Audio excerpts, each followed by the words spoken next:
আহমদ সাহেবকে গুরুত্বপূর্ণ বয়ান পেশ করার জন্য আহলে মাহফিলের পক্ষ থেকে সবিনয় অনুরোধ করছি।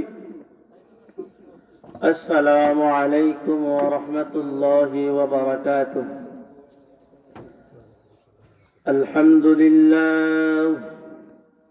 আলহামদুলিল্লাহ নাহমাদুহু ওয়া নাস্তাঈনুহু ওয়া নাস্তাগফিরুহু ওয়া নু'মিনু বিহি ওয়া নাতাওয়াক্কালু আলাইহি ওয়া নাউযু বিল্লাহি মিন শুরুরি আনফুসিনা মান ইয়াহদিল্লাহু ফালা মুদিল্লা লাহু ওয়া মান يضلله فلا هادي له ونشهد أن لا إله إلا الله وحده لا شريك له ونشهد أن سيدنا وسندنا وحبيبنا وحبيب ربنا ومولانا محمدا عبده ورسوله أرسله بالحق بشيرا ونذيرا وداعيا إلى الله بإذنه وسراجا وقمرا منيرا. أما بعد فأعوذ بالله من الشيطان الرجيم. بسم الله الرحمن الرحيم. إنا نحن نزلنا الذكر وإنا له لحافظون. وقال رسول الله صلى الله عليه وسلم خيركم من تعلم القرآن وعلمه. وقال تبارك وتعالى في شان حبيبه ومحبوبه إن الله وملائكته يصلون على النبي يا أيها الذين آمنوا صلوا عليه وسلموا تسليما. صلى الله على سيدنا ومولانا محمد وعلى آله وأصحابه وسلم. صلى الله على سيدنا ومولانا محمد وعلى آله وأصحابه وسلم. بلغ العلا بكماله كشف الدجى بجماله حصلت جميع خصاله صلوا عليه وآله नहीं दो जहां में कमाल मोहम्मद कमाल खुदा जमाल मोहम्मद बलग العلا بكماله كشف الدجى بجماله حسنت جميع خصاله صلوا عليه وآله لا إله إلا الله لا إله إلا الله لا إله إلا الله سبحان الله والحمد لله لا إله إلا الله لا إله إلا الله لا إله إلا الله لا إله إلا الله محمد رسول الله صلى الله عليه وسلم আলহামদুলিল্লাহ আল্লাহ পাক রব্বুল আলামিনের দরবারে অসংখ্য গরিত শুকর আর সুজুদ যে আল্লাহ তাআলা আমাদেরকে পারিবারিক সামাজিক রাষ্ট্রীয় সব ধরনের কাজকর্ম থেকে মুক্ত করে আল্লাহর নবীর বাগান মাদ্রাসার আজকের এই ওয়াজ মাহফিলে জামিয়া মুহাম্মাদিয়া মদিনাতুল উলুম আখা কল্যাণ মাদ্রাসার পার্শ্ববর্তী এলাকা সহ সবার সহযোগিতার আজকের এই তাদের কর্তৃক আয়োজিত আখা কল্যাণ মাদ্রাসার বাৎসরিক ওয়াজ মাহফিলে যে আমাদেরকে আসার বসার এবং তিনি কথাবার্তা বলার এবং শোনার তৌফিক দান করেছেন, এজন্য আমরা অন্তরের অন্তঃস্থল থেকে শুকরিয়া আদায় করব, বলি আলহামদুলিল্লাহ।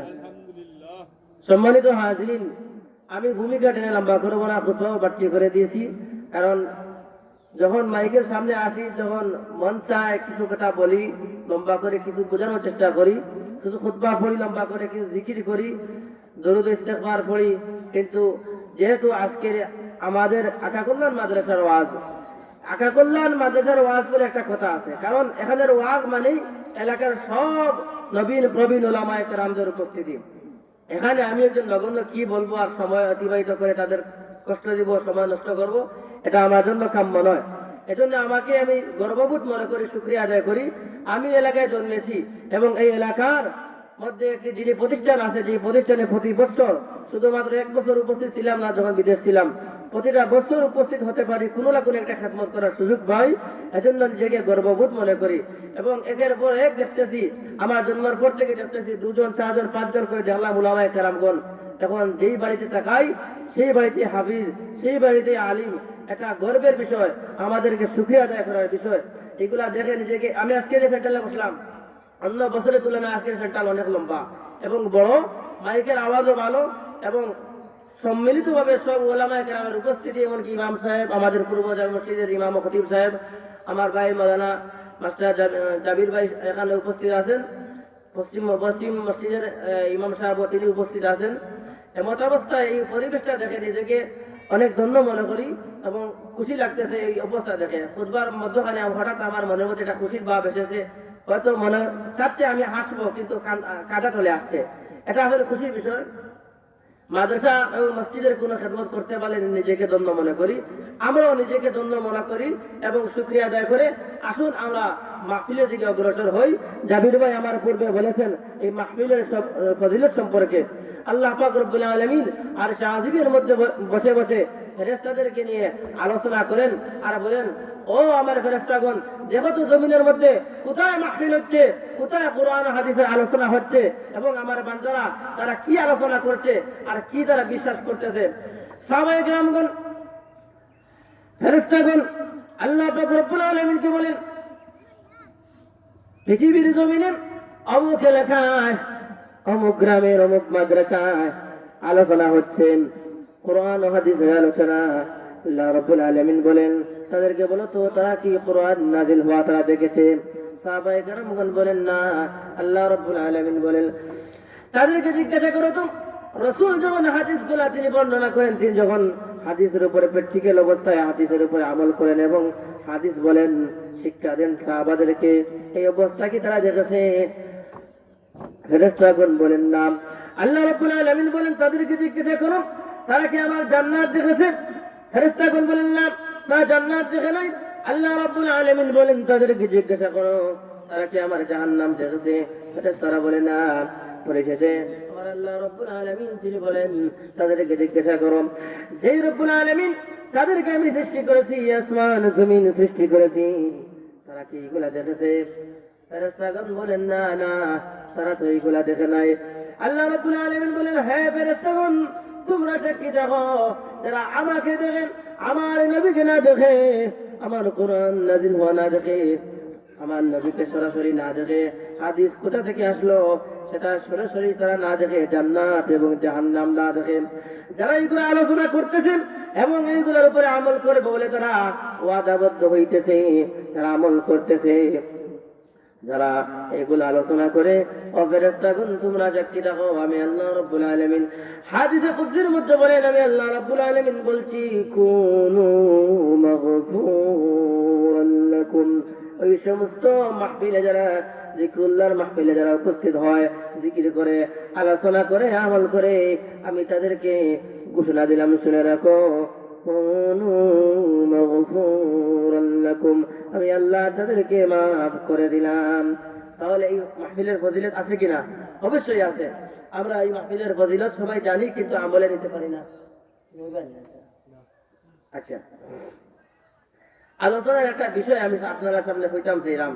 আসলে ওয়াজ করিয়া একটা লম্বা সময় ব্যয় করিয়া আর টানাটানি করিয়া সময় নষ্ট করার কোনো বিষয় না, যেহেতু এলাকার ওয়াজ, আর কম সময় হইতাম করে কথাগুলো হয়তো ওগুলা তারা হর। আমরা মসজিদও প্রতি জুম্মাত ওয়াজ করি, লম্বা সময় নিবার লোকে আদান একটু আগে দেওয়াই দিয়া ওয়াজ করি, বিষয়ভিত্তিক ওয়াজ করি, আলহামদুলিল্লাহ বুঝাইবার চেষ্টা করে, মানুষের বুঝেও আমলও নিতে পারে। এই মাহফিলও এমন কিছু লম্বা হইতাম না, ওয়াকিয়া আকল হইতাম না, যে ওয়াকিয়া নিয়ে আমলও নিতে এবং বুঝতে কঠিন হয়। ইনশাল্লাহ চেষ্টা করবো সরাসরি কোরআন থেকে, কোরআন থেকে কিছু সামান্য কিছু আলোচনা করার এবং হাদিস দিয়ে রেফারেন্স দেওয়ার, সময়ের ভিতরে শেষ করার চেষ্টা করবো, যেহেতু সময়গুলা ভূমিকা তো শেষ করে দিয়েছি। সম্মানিত হাজিরিন, আমি আপনারা সামনে পবিত্র কোরআন কারীমের সূরাতুন নাহল 14 নম্বর পারার প্রথম পৃষ্ঠার মধ্যখানে একটি আয়াত, এই আয়াতে কারিমা তেলাওয়াত করেছি। নবীজি সাল্লাল্লাহু আলাইহি সাল্লামের অসংখ্য গণিত হাদিসের ভান্ডার থেকে ছোট্ট একটি হাদিসে পাঠ করেছি। ইনশাআল্লাহ এর আলোকে আলোচনা করার চেষ্টা করব। ওয়া মা তাওফীকি ইল্লা বিল্লাহ আলাইহি তাওয়াক্কালতু ওয়া ইলাইহি উনীব। সম্মানিত হাজিরিন, আল্লাহ পাক রব্বুল আলামিন বলেন, আউযু বিল্লাহি মিনাশ শাইতানির রাজীম, বিসমিল্লাহির রাহমানির রাহিম, ইন্না নাহনু নাযালনা যিকরা ওয়া ইন্না লাহু লাহাফিযুন। আল্লাহ রাব্বুল আলামিন বলেন, ইন্না নিশ্চয়, নাহনু নাযালনা যিকরা, আমি অথবা আমরা এই কোরআন শরীফকে নাযিল করেছি, আমি আল্লাহ এই কোরআন শরীফকে অবতীর্ণ করেছি, ওয়া ইন্না লাহু লাহাফিযুন, এবং এই কোরআন শরীফ কিভাবে সংরক্ষণ করতে হবে, হেফাজত করতে হবে, এর দায়িত্ব আমি আল্লাহ নিজেই নিয়েছি। এখন আলোচনার বিষয় হলো কোরআন শরীফের পরিচয়, কোরআন শরীফের সংরক্ষণ, কোরআন শরীফের হেফাজত। এই বিষয়গুলোকে সম্মিলিত করে আমি আলোচনাকে বোঝানোর চেষ্টা করব। এই আয়াত দ্বারা এই বিষয়টা আসে, যেহেতু ইনশাআল্লাহ চেষ্টা করব। নবীজি সাল্লাল্লাহু আলাইহি সাল্লাম এর ফজিলত সম্পর্কে বলেন, খায়রুকুম মান তাআল্লামাল কুরআনা ওয়া আল্লামা, এই পৃথিবীর মুখে যারা কোরআনুল কারীমের শিক্ষা দেয় এবং নেয়, তারা হলো সর্বশ্রেষ্ঠ জাতি বা সর্বশ্রেষ্ঠ ব্যক্তি। তাহলে কোরআন শরীফের শিক্ষার অবশ্যই মান আছে, ফজিলত আছে, দুনিয়া ও আখিরাতের মর্যাদা আছে। এই কোরআন শরীফ আসলে এটা কি? আগে কোরআনের পরিচয় জানতে হবে। যে কোরআনের হেফাজতের দায়িত্ব স্বয়ং আল্লাহ রাব্বুল আলামিন নিজেই নিয়েছেন। তাহলে প্রশ্ন জাগে কোরআন শরীফ সেটা কি, যার দায়িত্ব আল্লাহ পাক রব্বুল আলামিন নিজেই নিয়েছেন, এর পরিচয় জানতে ইচ্ছা হয়। এর পরিচয় জানতে গিয়ে যদি কোরআনুল কারীমকে জিজ্ঞাসা করেন, কোরআনুল কারীম বলো তো তোমার নাম কি? কোরআনুল কারীম বলে ইন্নাহু লাকুরআনুন কারীমুন ফি কিতাবিম মাকনুন। এটা হলো কোরআনুল কারীম, যার পরিচয় অন্য আয়াতের মধ্যে বলেন এই কোরআনুল কারীম যার বড়ত্ব বুঝাইতে গিয়ে কোরআনুল কারীম তার নাম উল্লেখ করতে গিয়ে অন্য আয়াতের মধ্যে বলে তাবারাকাল্লাযী নাযালাল ফুরকানা আলা আবদিহি লিয়াকুনা লিল আলামিনা নাযীরা। এই কোরআনুল কারীম আমি হলাম বরকতময়, আমাকে নাযিল করা হয়েছে ফুরকানা পার্থক্য করার জন্য, আলা আবদিহি লিয়াকুনা লিল আলামিনা নাযীরা বান্দাদের জন্য, বান্দাদের মধ্যে এই সমস্ত ভালো এবং মন্দর পার্থক্যগুলো আছে এর ব্যবধান বুঝাইতে গিয়ে আমি কোরআনুল কারীম আমি নাযিল হয়েছি, আমি ফুরকান নাযিল হয়েছি পার্থক্য করার জন্য। কোরআনুল কারীম তার নাম, অন্য জায়গার মধ্যে বলে আমার নাম হলো ফুরকান, আমি পার্থক্য করার জন্য এসেছি। কোরআনুল কারীমকে যদি জিজ্ঞাসা করো, ও কোরআনুল কারীম বুঝলাম তোমার অনেকগুলো নাম আছে, তুমি অনেক উদ্দেশ্য নিয়ে এসেছো, ও কোরআনুল কারীম বলো তো তোমার বাড়ি কোথায়, তুমি কোথা থেকে এসেছো? কোরআনুল কারীম সে তার বাড়ির ঠিকানা, তার ওই স্থানের নাম বলে যেখান থেকে এসেছে। কোরআনুল কারীম সূরাতুল বুরুজের মধ্যে বলে বাল হুয়া কুরআনুম মাজিদ ফি লাওহিম মাহফুজ। আমি হইলাম ওই কোরআনুল কারীম যে আমি লৌহে মাহফুজ থেকে আমি এসেছি, অবতীর্ণ হয়েছি। এর ইতিহাস, প্রতিটা কথার মধ্যে অনেকগুলো ইতিহাস আছে। কোরআনুল কারীম লৌহে মাহফুজের মধ্যে মুফাসসিরিনে কেরামগণ বলেন লৌহে মাহফুজের মধ্যে লিপিবদ্ধ করা হয়েছে। লৌহে মাহফুজ থেকে কোরআনুল কারীম প্রথম আসমানের মধ্যে একসাথে নাজিল হয়েছে এবং সেখান থেকে পৃথিবীর বুকে 23 বছরে ধারাবাহিকভাবে নাজিল হয়েছে। কোন কোন মুফাসসিরগণ বলেন লৌহে মাহফুজের মধ্যে একসাথে লিপিবদ্ধ করা হয়েছে, একসাথে নাজিল হয়েছে, এখান থেকে ধারাবাহিকভাবে পৃথিবীর বুকে পর্যায়ক্রমে কোরআনুল কারীম 23 বছরে আল্লাহ রাসূলের উপরে অবতীর্ণ হয়েছে। কোরআন তার বাড়ির ঠিকানা বলেন। এখন যদি কোরআনকে জিজ্ঞাসা করেন, ও কোরআন বলে কোরআনুল কারীম বলো তো তুমি যে নাজিল হয়েছ তুমি কার কাছ থেকে এসেছো, তুমি কার কালাম? কোরআনুল কারীম তার মালিক সম্পর্কে নাজিল কে করেছেন তার পরিচয় দিয়ে বলেন তানজিলাম মিম্মান খালাকাল আরদা ওয়াস সামাওয়াতিল উলা। আমাকে নাজিল করেছেন যিনি এই সুউচ্চ আকাশ এবং জমিনকে সৃষ্টি করেছেন, তিনি আল্লাহ রাব্বুল আলামিন। আমি কোরআনকে নাজিল করেছেন, তিনি হলেন আমার মালিক আল্লাহ। এখন যদি কোরআনকে বলেন, ও কোরআন বলো তো তুমি যে নাজিল হলে কার কাছে এসেছো, কার উপরে তুমি নাজিল হলে? কোরআনুল কারীম বলে ওয়া আমিনু বিমা নুযিলা আলা মুহাম্মাদ।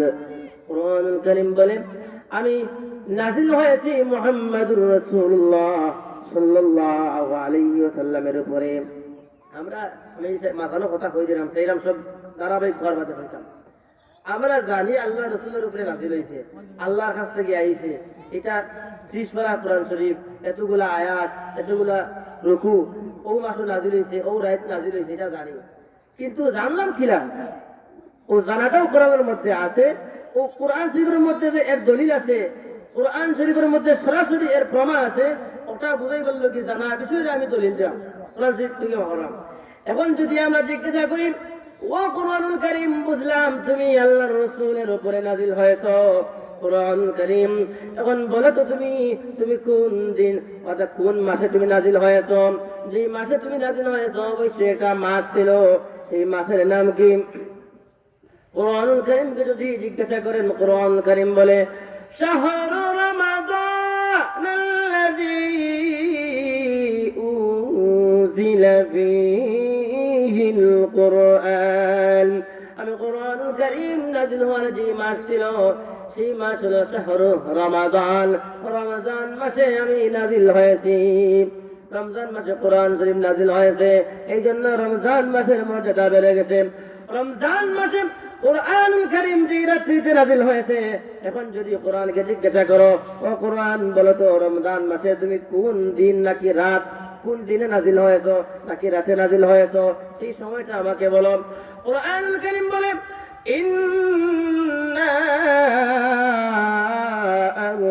আনজালনাহু ফী লাইলাতিল কদর। সূরাতুল কদর তাকদীর ভাগ্য রজনীর রাত। আসল শবে বরাত কোন ভাগ্য রজনীর রাত নয়। শবে বরাতে আল্লাহ রাসূল জিয়ারত করেছেন, শবে বরাতে ইবাদত করবেন, জিয়ারত করবেন, শবে বরাতে মুনাজাত করবেন। এইগুলো আল্লাহর কাছে যদি কবুল হয়, এইগুলা গ্রান্ট হলে পরে আপিল করবেন, আপিল যেভাবে করা হয় আপনি মুনাজাত করবেন, আল্লাহর কাছে যদি কবুল হয় তাহলে এটার বাস্তবায়ন, এটার মূল রেজাল্ট যেদিন আসবে ওই রেজাল্টের দিন হলো কদরের দিন, শবে কদরের দিন। কুরআনুল কারীম বলেন আমি যেদিন নাযিল হয় অথবা যে রাত্রিতে আমি নাযিল হয় ওই রাত্রির নাম হলো লাইলাতুল কদর। ইন্না আনজালনাহু ফী লাইলাতিল কদর। আমি শবে কদরের রাত্রিতে নাযিল হয়েছি।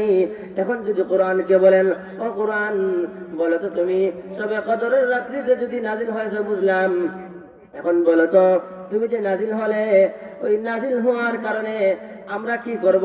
আমরা তোমাকে কি করব? তোমাকে কি আমল করব নাকি শুধু পড়বো? আমরা কি করব? কুরআনুল কারীম বলে হ্যাঁ আমাকে পড়বে, তুমি এইভাবে পড়বে, ওয়ারাতিলিল কুরআনা তারতিলা। আমাকে ধীরস্থির ভাবে সুমধুর কণ্ঠে তেলাওয়াত করো। কোরআনকে যদি বলি হ্যাঁ আমি তেলাওয়াত অবশ্যই করছি, আমি তেলাওয়াতে আমার ভালো লাগতেছে, আমি মুক্ত হয়েছি, তেলাওয়াত ভালো লাগে। এখন তেলাওয়াতের পরে কি কোনো কিছু আমলের আছে নাকি? আর আমল করলে পরে কি করবে? কুরআনুল কারীম বলে মান আমিলা সালিহান ফালিনাফসিহি ওয়া মান আসাআ ফাআলাইহা। ও মানব সম্প্রদায়, তোমরা যদি আমাকে আমল করো, তোমরা যদি নামাজ পড়ো, রোজা রাখো, হজ করো, যাকাত দাও, ভালো কাজ করো, আমলে সালেহ করো, তাহলে তোমরা তোমাদের নিজের ভালোর জন্য, কল্যাণের জন্য, নিজের ভালোর জন্য করলে আমাকে আমল করো। কোরআন তাকে আমল করার জন্য বলছে। এখন কোরআনকে যদি জিজ্ঞাসা করি, ও কোরআন বলো তো তোমাকে আমল করলে পরে আমার কি ফায়দা হবে? কোরআনুল কারীম আমাদেরকে জবাব দেন ফালা খাউফুন আলাইহিম ওয়ালা হুম ইয়াহজানুন। যারা নাকি আমার উপরে আমল করবে, কোরআনের হুকুম বিধিবিধান মানবে, তাদের কোনো ভয় নেই, তাদের কোনো ডর নেই, তাদের সাহায্য আল্লাহ রাব্বুল আলামিন করবেন। তাদেরকে মুমিন বলা হয়, যারা ঈমানদার হয়। এই সমস্ত আমল করেওয়ালা মুমিনদের সম্পর্কে আল্লাহ রাব্বুল আলামিন বলেন ওয়া কানা হাক্কান আলাইনা নাসরুল মুমিনিন। মুমিনদেরকে সাহায্য করা আমি আল্লাহ রাব্বুল আলামিনের উপরে ওয়াজিব হয়ে যায়। তাহলে সর্বাবস্থায় সব কথার উত্তর কোরআনের মধ্যে আছে। এখন যদি কোরআনকে বলবো, কোরআন বুঝলাম তোমার মধ্যে ফায়দা আছে, তোমাকে মানবো, মানলে পরে আমরা ফায়দা পাবো, আমাদের উপকার হবে। এখন বলো তো কোরআন তোমার মধ্যে কি কোনো গ্যারান্টি আছে নাকি? তুমি কি উড়ে এসে জুড়ে বসেছো নাকি? 2 দিন পরে তুমি চলে যাবে? তোমার হুকুম বিধিবিধান কি রহিত হয়ে যাবে নাকি এগুলা থাকবে? তোমার মধ্যে কি কোনো চ্যালেঞ্জিং ব্যাপার আছে? কুরআনুল কারীম সূরাতুল বাকারা আলিফ লাম মিম ওয়াল্লাহু আ'লামু বিমুরাদি আয়াতের অর্থ আমরা কেউ জানি না, আল্লাহ ব্যতীত। এই আয়াতের পরে দ্বিতীয় আয়াতের মধ্যে কুরআনুল কারীম আমাদেরকে পৃথিবীর মানব সম্প্রদায়কে, পণ্ডিতদেরকে, বিজ্ঞানীদেরকে সে চ্যালেঞ্জ করে বলে, যালিকাল কিতাবু লা রাইবা ফীহ, আমি কোরআনুল কারীমের মধ্যে কোন ধরনের সন্দেহের অবকাশও নেই, ভুল তো নেই, ভুলের কোনো সন্দেহের কোনো অবকাশও নেই, কোরআনের মধ্যে কোনো ভুল নেই। এই সম্পর্কে আল্লাহ রাব্বুল আলামিন, আমার তো সময় শেষ হয়ে গেল, বিষয় খাইলাম বল। আল্লাহ রাব্বুল আলামিন পৃথিবীর মানব সম্প্রদায়কে তার মধ্যে তিনি ডাক দিয়ে বলেন, ইন কুনতুম ফি রাইবিম মিম্মা নাযালনা আলা আবদিনা ফাতু বিসূরাতিন মিন মিসলি। আয়াতগুলো তিলাওয়াত করা, আয়াতের অর্থ লেখা বলে খুব ভালো জানরা, তারা বাহি কিভাবে আয়াত আইতে থাকবো বিষয়ের উপরে। আমি এই বিষয়টা ওয়াজ করার পরে এলাকার মানুষও ধরে, আমরা যারা মাদ্রাসা ভক্ত, মসজিদ ভক্ত, এই দিনী প্রতিষ্ঠানগুলোর ভক্ত, এরার উদ্দেশ্যে কিছু কইতাম চাই। এই বিষয়টা আওয়াজ করার পরে আমরা মধ্যে করণীয় কিতাব, বর্জনীয় কিতাব ওটা বুঝিতাম চাইলাম, কিন্তু বুঝেই পারা কিন্তু আমার সহজ এই এইভাবে কোরআন শরীফ তার রেফারেন্স গুলা, এই সত্য কিতাব, আল্লাহর পক্ষ থেকে নাযিলকৃত কিতাব আমাদের জন্য হেদায়েতের বাণী হয়ে এসেছে, পথ দেখানোর জন্য এসেছে। এর দলিল ধারাবাহিকভাবে ঠিকই থাকবে। আমার জেহেন আল্লাহ পাক রব্বুল আলামিন যতক্ষণ দিবেন ইনশাআল্লাহ বলতে পারবো। কুরআন কারীম সূরা ফাতিহার মধ্যে বলে, ইহদিনাস সিরাতাল মুস্তাকিম, আমি সঠিক পথ দেখিয়ে দেওয়ার জন্য এসেছি। আল্লাহ রাব্বুল আলামিন বলেন, তোমরা আমার কাছে এইভাবে দোয়া করো, ইহদিনাস সিরাতাল মুস্তাকিম, হে আল্লাহ আমাদেরকে সঠিক সহজ সরল পথ দেখাও। তাহলে কুরআন কারীম আমাদের সব সমস্যার সমাধানগুলো করতে পারে, সব সমস্যার সমাধান করতে পারে, আমাদের ভুল পথ থেকে আমাদেরকে সঠিক পথে নিয়ে আসতে পারে। এখন আমরা যা অন্ধকারের মধ্যে আছি তাদেরকেও অন্ধকার থেকে আলোর দিকে নিয়ে আসার জন্য বলে, আলিফ লাম রা কিতাবুন আনজালনাহু ইলাইকা লিতুখরিজান নাসা মিনাজ যুলুমাতি ইলান নূর, আমি কুরআনুল কারীম নাযিল হয়েছি যে যারা অন্ধকারের মধ্যে আছে তাদেরকে আমি আলোর দিকে টেনে নিয়ে আসবো, আলোর পথ দেখাবো, এর জন্য আমি এসেছি। এখন আসুন আমাদেরকে এই কোরআনের তাফসীর শুনে, কোরআনের আলোচনা শুনে আমাদের এখানে ফায়দা কি, করণীয় কি? আমাদের ফায়দা হলো কোরআন থেকে আমরা যেগুলা জানলাম এগুলো আমলের মধ্যে নিব। আর জানার যেহেতু একটা মাধ্যম আছে, মাদ্রাসা, মাদ্রাসা থেকে আমি পড়েছি, আমি রুকুলাসী মাদ্রাসায় পড়েছি, বড়বাত্তর মাদ্রাসায় পড়েছি, খাদিরবাজারে পড়েছি, অন্যান্য মাদ্রাসায় পড়েছি। এই মাদ্রাসাগুলোর মধ্যে কোরআন এবং হাদিস শেখানো হয়। এগুলা শিখার কারণে আমি আপনাদের এলাকার একজন নগণ্য সন্তান, আমার থেকে আর বড় আলিমগুন আছেন, তাদের কাছ থেকে, আমার কাছ থেকে, সবার কাছ থেকে আপনার কোরআন হাদিসের আলোচনা শুনতে পারছেন। কারো হয়তো ভালো লাগতেছে, কারো হয়তো ভালো লাগতেছে না, কিন্তু সবাই কি করতেছে, কোরআন হাদিসের আলোচনা শুরু করতেছে, কিচ্ছা কাহিনী গল্প বলতেছে না। তাহলে তাদের কাছ থেকে যদি আমরা এগুলা পাই, আর এগুলা পাওয়ার মাধ্যম হলো মাদ্রাসা, এই জন্য আমরা মাদ্রাসাকে আমরা মহব্বত করব, মাদ্রাসার ছাত্রদেরকে মহব্বত করব, আবার সন্তানকে এই মাদ্রাসায় দিব, মাদ্রাসার মধ্যে আমরা আর্থিকভাবে সহযোগিতা করব, মাদ্রাসার ওয়াজ মাহফিলে উপস্থিত হয়ে আমরা শুনে আমাদের মধ্যে নিয়ে আমরা উপকৃত হব। এইগুলা হলো কোরআন এবং হাদিসের আলোচনার উপকারিতা। আমি আরো কিছু কথা বলার ইচ্ছা আছে, কিন্তু সময় শেষ হওয়ার কারণে আমি এখানেই রেখে দিলাম। ওলামায়ে কেরামগণ এসেছেন, আসবেন, ইনশাআল্লাহ ধারাবাহিক বয়ান হবে। আপনাদেরকে উপস্থিত থাকার অনুরোধ রেখে আমার সংক্ষিপ্ত আলোচনা এখানে শেষ করলাম। ওয়া আখিরু দাওয়ানা আলহামদুলিল্লাহি রাব্বিল আলামিন।